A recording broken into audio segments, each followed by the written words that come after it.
Hi guys, so today we're going to be talking about Unit 1, Lesson 2, which is solving equation word problems. So last time we talked about solving equations, and before we can go into word problems, we are going to discuss the steps of solving an equation so we can implement it into the word problem. So the first thing that we do when we are looking at solving an equation is we have to simplify each side. This can be by distributing, combining like terms, anything like that. So all we're trying to do is actually simplify each side. From there, we're going to try to isolate the variable. So remember, when we're isolating the variable, we've already combined like terms, so we usually only have the x and the integers, and we're trying to get the variable on one side. So our y or x, something like that, on one side of the equation, so that we're not having to look at both things. Then we're going to be moving the x to one side, or the variable to one side of the equation. So we're going to try to get everything to one side. Then we'll solve for the missing variable. Once we've solved for the missing variable, then we should have our answer and can be able to solve the equation. Remember, you always want to check over your solution. So you want to make sure that our solution is accurate by either plugging it in or checking it within your calculator. Okay, so now that we've talked about that, we are going to move on and start working through these different word problems using our steps that we have above. So first thing we're going to do is we're going to read the word problem. So a dog kennel owner has 100 feet of fencing to enclose a rectangle dog run. So we've got 100 feet of fencing. She wants it to be 4 times as long as it is wide. Find the dimensions of the dog run. So we know that the perimeter is 100 feet of fencing to enclose that rectangle dog run. We also know that the length is 4 times as long as it is wide. So the different things we're looking for is our length and our width. Before we start anything, we're actually going to draw our rectangle dog run so that we can see what we're looking for. So we know that our length is going to be our longest side, and we're going to put that at the bottom, and that equals 4 times our width. Okay, then our width is going to be over here on this right side, and we know that there's that. So when we find the perimeter of something, perimeter is going to be all of our sides added up. So we have 2 lengths and 2 widths. So our equation is going to be 2L plus 2W equals 100. Now this equation is a little bit different. Most of the equations y'all have been working with have only one variable. This is going to make it a little bit tricky. So what we have to do is we have to create one variable out of this equation. We notice that we have the L equals 4W. So that means we can actually plug that 4W in to the L. So we end up getting 2 times 4W plus 2W equals 100. So now we can actually go through our steps of solving an equation. So first thing is we're going to distribute that 2 into the equation, and that's going to get us 8W. So we're distributing that 2, and we'll get 8W plus 2W equals 100. From there, we're going to combine like terms. So we've got our 8 and our 2. So we're going to get 10W equals 100.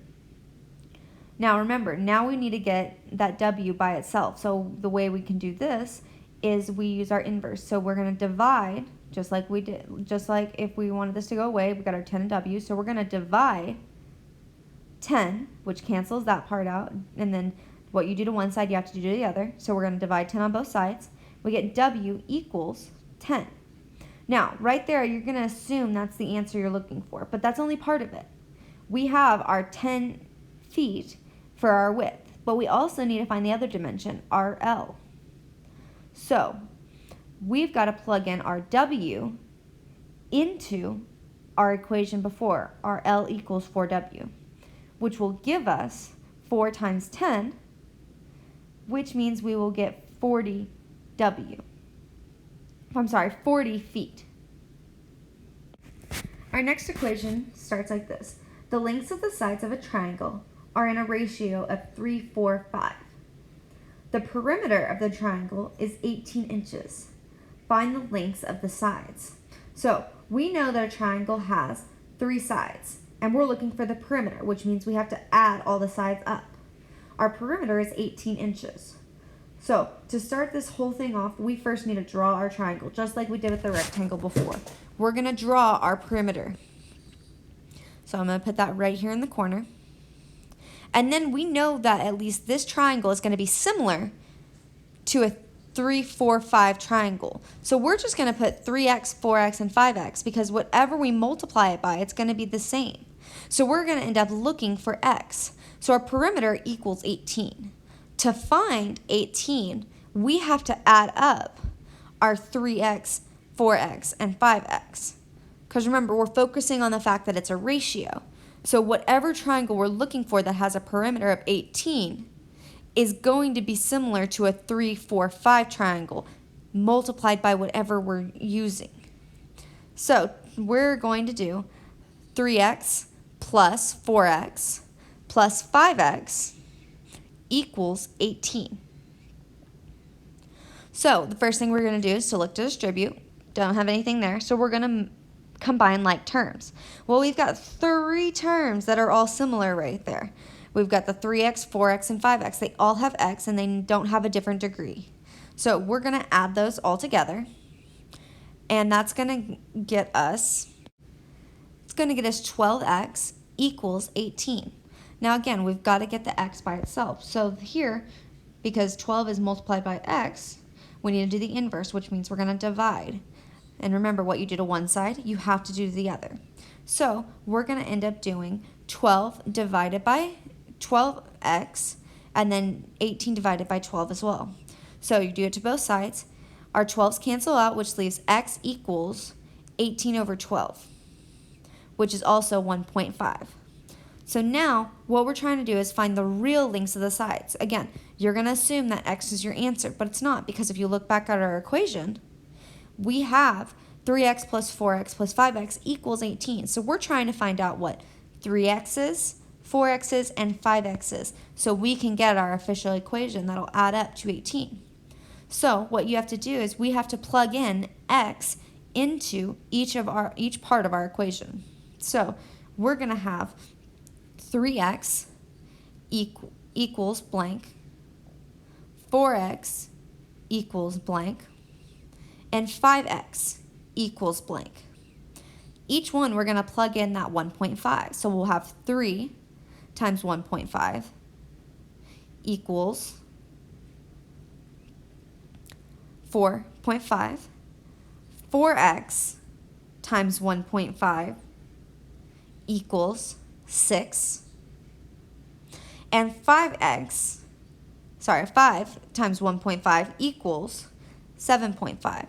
So our answer for this equation is actually, we're going to put it into the form of a ratio, just like our original triangle talked through. So it's actually going to be 4.5, our little colon, 6, 7.5. And that's the answer for that one. Now we're going to work on question 3. So 2 buses leave Houston at the same time and travel in opposite directions. One bus averages 55 miles per hour and the other bus travels 45 miles an hour. When will they be 400 miles apart? So they're going in complete opposite directions at slightly different speeds. So again, just like we did before, the first thing we want to do is we actually want to draw out what we're seeing. So they both start at Houston, which is going to be right there at that point. One is going 55 miles per hour, and the other is going to be going 45 miles an hour.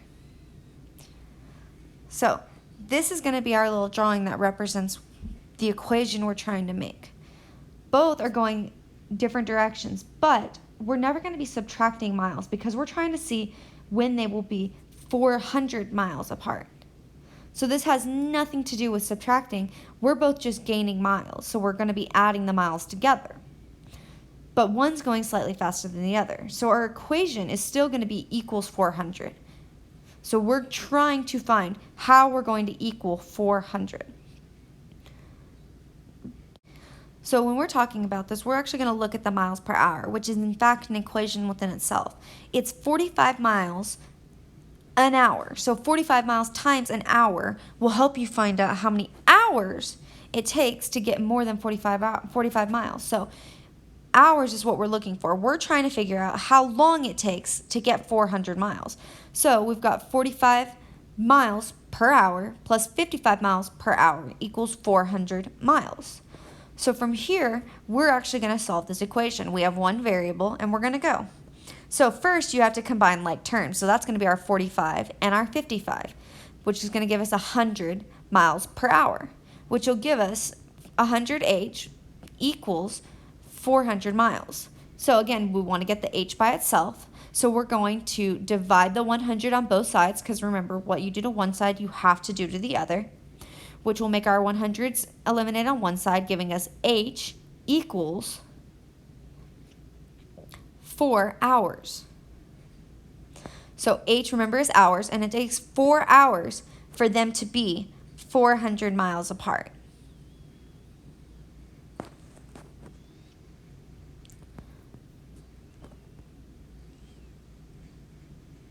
Now we're going to move on to question 4. 2 planes left an airport at noon.